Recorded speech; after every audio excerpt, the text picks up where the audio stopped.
जय हिंद साथियों, मैं राजीव कौरव एक बार फिर से आपका स्वागत करता हूं मेरे YouTube चैनल लक्ष्य IAS विद राजीव में। जैसे कि मैंने आपसे कहा था, अगली वीडियो में हम चर्चा करेंगे राष्ट्रपति के महाभियोग के बारे में।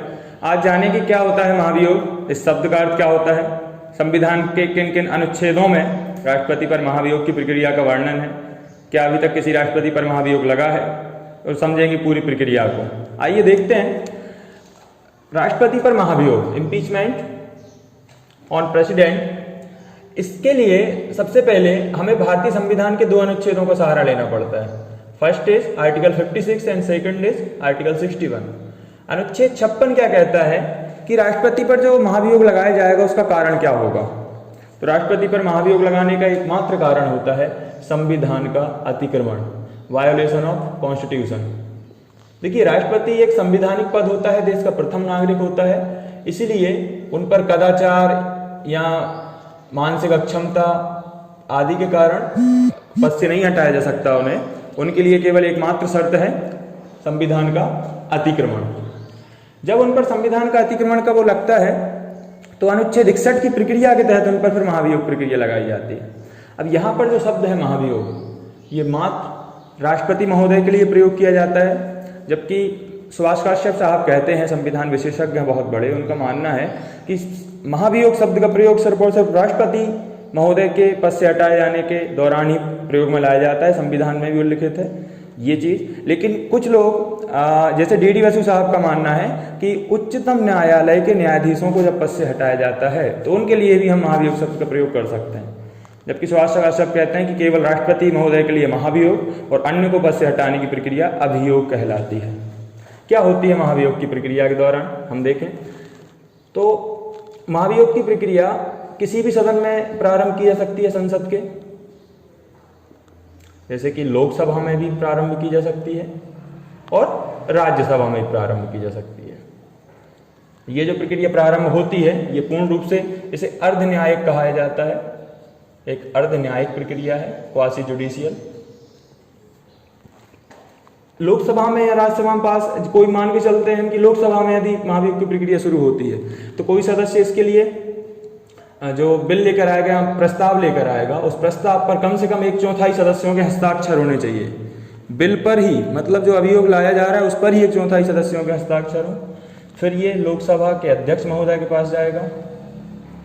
अध्यक्ष महोदय के पास जब ये जाता है तो इनके पास दो ऑप्शन रहते हैं, वो इसे चाहे तो स्वीकार कर भी सकते हैं, चाहे तो अस्वीकार भी कर सकते हैं।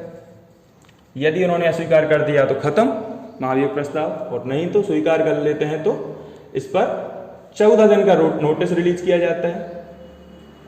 14 दिन का नोटिस राष्ट्रपति महोदय को भेजा जाता है, अर्थात अब 14 दिन तक इस पर कोई कार्रवाई नहीं होगी, जो भी कार्रवाई होगी वो 14 दिन के बाद होगी। 14 दिन के नोटिस के बाद राष्ट्रपति महोदय को अपना पक्ष रखने का मौका दिया जाता है। 14 दिन के बाद एक समिति बिठाई जाती है, जांच कमेटी बिठाई जाती है, जो ये जांच करती है कि राष्ट्रपति ने वाकई में संविधान का अतिक्रमण किया है, उल्लंघन किया है, अपने पदों, अपनी शक्तियों का दुरुपयोग किया है।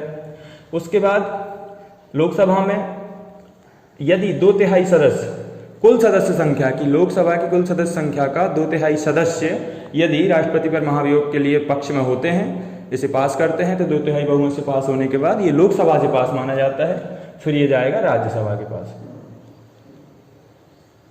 जब ये राज्यसभा के पास जाता है तो राज्यसभा के में भी यही प्रक्रिया अपनाई जाती है। यहाँ पर भी चर्चा होती है और यहाँ पर भी 2/3 सदस्यों का यदि मत प्राप्त हो जाए, राज्यसभा की कुल सदस्य संख्या का 2/3 सदस्य यदि महाभियोग प्रस्ताव को स्वीकार कर लेते हैं तो जिस क्षण राज्यसभा में ये प्रस्ताव स्वीकार होता है उसी क्षण से राष्ट्रपति महोदय को पद से हटा हुआ माना जाता है। उसमें बिल्कुल भी विलंब नहीं होता, तत्क्षण, संविधान में शब्द का प्रयोग हुआ, तत्क्षण राष्ट्रपति महोदय को पद से हटा हुआ माना जाएगा।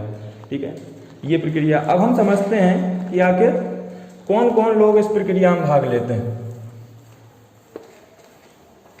कौन कौन व्यक्ति हैं जो इस प्रक्रिया में भाग लेते हैं। तो राष्ट्रपति के निर्वाचन में जो लोग भाग लेते हैं वो एक बड़ा निर्वाचक मंडल बनता है, जबकि हटाने के लिए बहुत कम लोग भाग लेते हैं। जैसे कि सबसे पहले कौन कौन भाग लेंगे,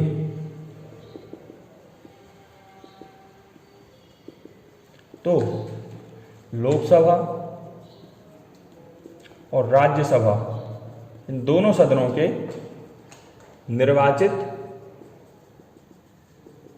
और मनोनीत सदस्य ही केवल और केवल भाग लेते हैं। ठीक है, कौन भाग नहीं लेता? तो दिल्ली व पुडुचेरी विधानसभाओं के निर्वाचित व मनोनीत सदस्य भाग नहीं लेते। सभी राज्यों की विधानसभाएं जो कि राष्ट्रपति के निर्वाचन में भाग लेती हैं, जो राज्यों की विधानसभाएं होती हैं, वो महाभियोग के दौरान उनके निर्वाचित और मनोनीत कोई भी सदस्य राष्ट्रपति की महाभियोग की प्रक्रिया में भाग नहीं लेता है। ठीक है, तो यहाँ पर आपको ध्यान रखना है कौन भाग लेगा, कौन भाग नहीं लेगा। इस तरीके से ये पूरी महाभियोग की प्रक्रिया होती है। लेकिन हमारे संविधान में जो महाभियोग का प्रावधान है ये आज तक प्रयोग में नहीं लाया जा सका, क्योंकि आज तक भारत में किसी भी राष्ट्रपति पर महाभियोग की प्रक्रिया नहीं लगाई गई है, या हम कहें ऐसी नौबत नहीं आई है आज तक कि किसी राष्ट्रपति को महाभियोग के द्वारा हटाने की नौबत आ जाए। ठीक है, उसके बाद ये पूरी की पूरी प्रोसेस रही कि राष्ट्रपति पर महाभियोग कैसे लगाया जाता है, संविधान में इससे संबंधित क्या प्रावधान है। मैं आशा करूंगा ये आपको काफ़ी अच्छे समझ में आ गया होगा, काफ़ी सरल है। तो इस वीडियो को काफ़ी शेयर करिए, अपने दोस्तों तक पहुंचाइए और ज़्यादा से ज़्यादा सब्सक्राइब करिए, हमारा सहयोग करिए। जय हिंद, धन्यवाद।